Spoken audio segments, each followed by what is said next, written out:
अमृत ज्ञान को स्वीकार करने के लिए वही आत्माएं इस ज्ञान को स्वीकार करेंगे जो इस मिथ्या वस्तु को ना चाहती हो, उन्हें सत्य वस्तु प्रिय हो।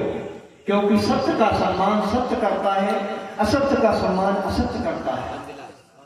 इसलिए प्यारे साथी जी, जब हम गीता को उठा करके देखते हैं, आइए शास्त्रों के प्रमाण को देखना और पढ़ना, क्योंकि सत्संग का माध्यम होता है 3 प्रकार से जान लेना।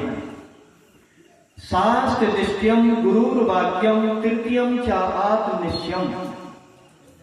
गुरु के वचनों को सुनने के साथ साथ शास्त्रों को देखो। जिस शास्त्र से सदगुरु बोल रहे हैं वो यथार्थ सत्य ही शास्त्र कहता है या उसमें कुछ कमी तो नहीं है, उसको आप देखें। मेरे प्यारे साथी जी, शास्त्र दृष्टियम गुरु वाक्यम, शास्त्रों को देखो, गुरु के वचनों को सुनो। और तृतीयम का आत्मनिश्चयम, तीसरी बात आत्मा में दृढ़ निश्चय हो जाए कि ये बात यथार्थ सत्य है। त्रिविधम योग जाने थी, 3 प्रकार से जान लेने पर शानरा मुक्तो जन्म बंधनात्, वह मनुष्य जन्म और बंधन से मुक्त हो जाता है। बोलो सदगुरु महाराज की। मेरी प्यारी सुंदर साजी, इसलिए शास्त्रों की महिमा अनवर्चनीय है, गुरुओं की महिमा अनवर्चनीय है, जिसका वर्णन नहीं किया जा सकता।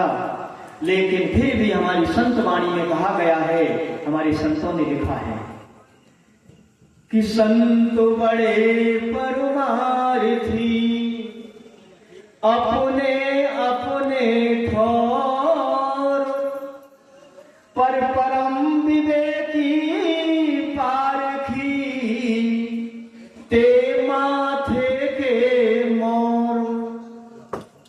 संत तो सभी कुछ ना कुछ कल्याण लेके चलते ही हैं। सभी संतों का सम्मान करना भारतीय संस्कृति की पहली परंपरा है। इसलिए हमारे श्री कृष्ण प्रणामी धर्म में भी सभी ग्रंथों का और सभी संतों का सम्मान किया जाता है। लेकिन हम संत वाणी को पढ़ते हुए ये भी विवेचन हमको करना है कि संत बड़े परमार्थी पर अपने अपने ठौर। जो जहां तक का जानता है, जहां तक पहुंचा है, उसने उस ठौर का ज्ञान दिया है। किसी ने स्वर्ग का ज्ञान दिया, किसी ने वैकुंठ का ज्ञान दिया, किसी ने शिवलोक का ज्ञान दिया, किसी ने ब्रह्मलोक का ज्ञान दिया, किसी ने गौलोक का ज्ञान दिया, तो किसी ने सतलोक का ज्ञान दिया, किसी ने अक्षरधाम का ज्ञान दिया, तो किसी ने पूर्ण ब्रह्म परमात्मा के परम धाम का ज्ञान दिया है।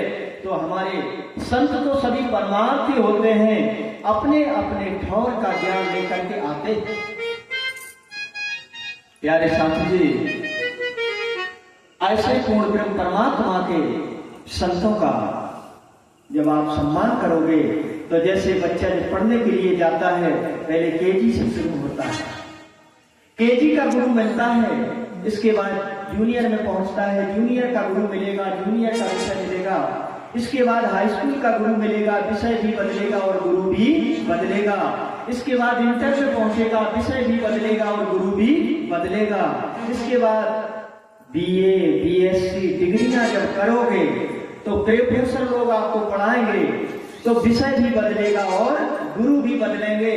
बीकॉम डिप्लोमा करोगे, पीएचडी करोगे, जब आप हाई पढ़ाई पर पहुंचोगे तब किसी उच्च पद पर आवेदन करके आप उच्च पद को प्राप्त कर पाओगे और आप कहोगे कि हम तो प्राइमरी का गुरु कर लिया, अब हमको गुरु करने की जरूरत नहीं है।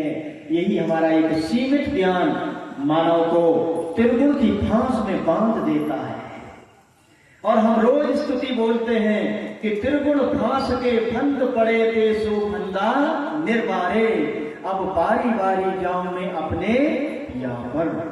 मेरी आत्मा का प्रीतम कौन है जिसमें मैं बलिहार हो सकूं?